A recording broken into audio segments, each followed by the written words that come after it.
L'affaire Epstein. Don de fou dans les commentaires, Don de fou, tu parles pas de l'affaire Epstein.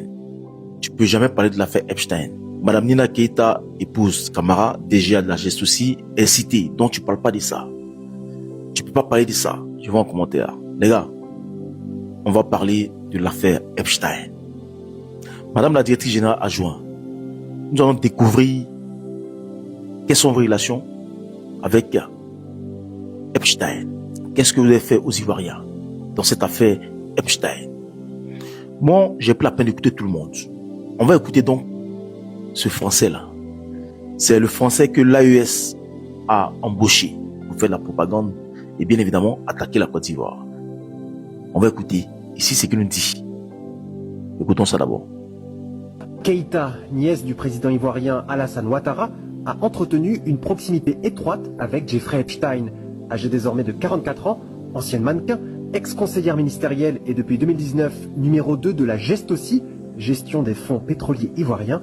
Elle a, d'après un article du Monde, servi d'entremetteuse avec le financier et pédocriminel décédé en 2019. D'après des documents rendus publics par la justice américaine, elle a facilité des rencontres entre Epstein et Ouattara à New York, c'était en 2011, puis à Abidjan en 2012, avec des ministres pour discuter investissement.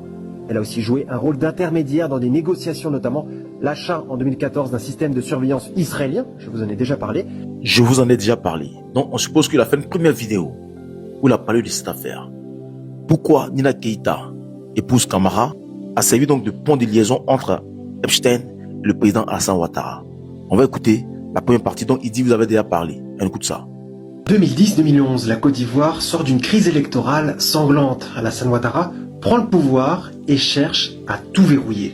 Dès 2012, deal secret avec Israël, et pas avec n'importe qui. C'est Ehud Barak, ex-premier ministre et ministre de la Défense, qui pilote l'opération.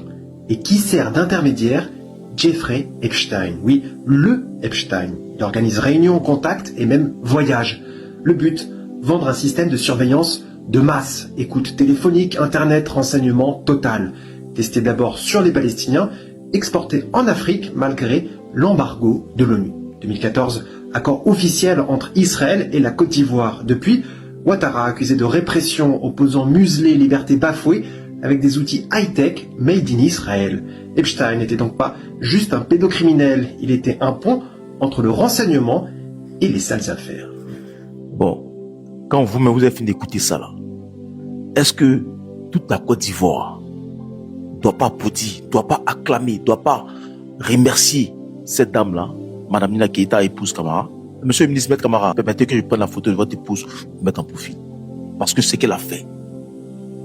Voilà ce qu'on appelle une dame de fer.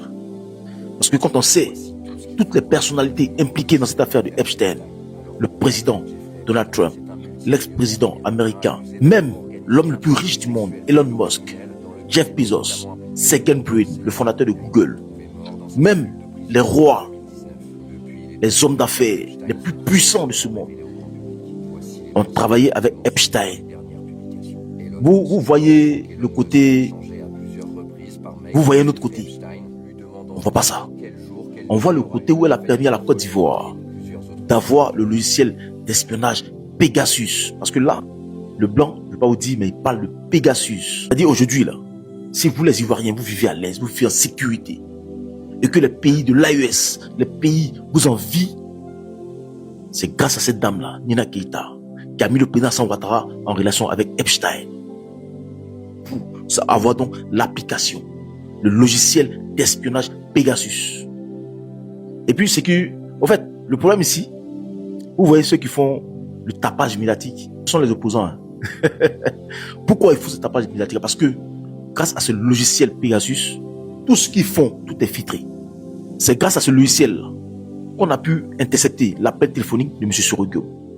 C'est grâce à ce logiciel-là qu'on a pu donc intercepter M. Luda Kwasi Moïse qui prépare un coup d'État depuis Togo. C'est grâce à ce logiciel-là qu'on a pu intercepter les appels ou encore les conversations filtrées de Alain Traoré, le Burkinabé paix à son âme. C'est grâce à ce logiciel-là qu'on a pu intercepter Ibrahim Zigui qui préparait une manigance. C'est grâce à ce logiciel-là que tous les opposants de Côte d'Ivoire qui veulent déstabiliser ce pays-là sont interceptés. C'est ce qui les fait mal.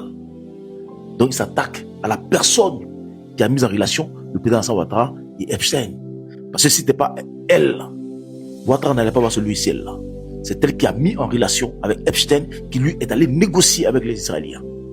D'où ça venait à Abidjan, croisé Ahmed Bakayoko, qui était d'alors le ministre de la Défense, de la Sécurité de Côte d'Ivoire des années 2012. Donc si les Ivoiriens aujourd'hui vivent heureux, vivent à l'aise, c'est grâce à cette dame-là, Nina Keïta, épouse Camara.